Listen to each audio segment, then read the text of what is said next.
depending on the city, you can see there has been some, decrease in the median price from a year ago, whereas others it's held more firm or even still slightly above the previous year. But I think the overall point there is, I think there's some folks out there who are on the sidelines wanting to own a home who are somehow still holding on with the notion that, we're waiting for home prices to fall, maybe to the extent that they did back in the Great Recession of '08.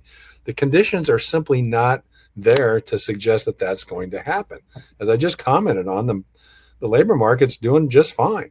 Real wage growth has been basically, if not exceeding the inflation rate, holding pretty steady to that inflation rate.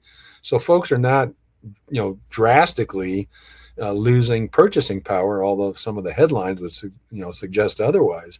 The data, though, doesn't support that. So, and foreclosure activity, compared to the Great Recession is next to nothing. I mean, in a relative sense, and I've said before, I think part of the reason for that, and I'll give credit to the folks who are running the country back in 2010 when the CFPB was created and the whole new set of mortgage qualifying rules were put into place in the industry, what we call ATR, the ability to repay, meaning we have to document your income, and we do that extensively. Yes, it can be frustrating. It can be tedious.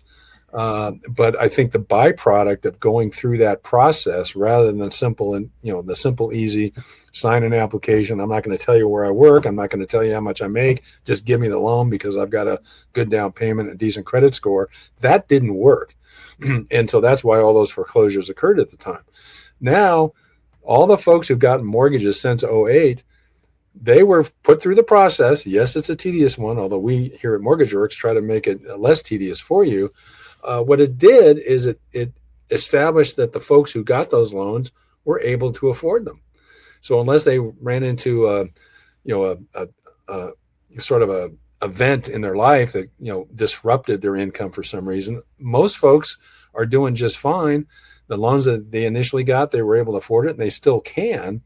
And so as a consequence, it's just not been a set of conditions that would suggest that home prices are going to fall. And I've said before too, we're actually, even with a little bit of an uptick this week and the overall little bit of an uptick since February when this Iran war started, mortgage rates are still 2 to 2.5% better than they were in 2023.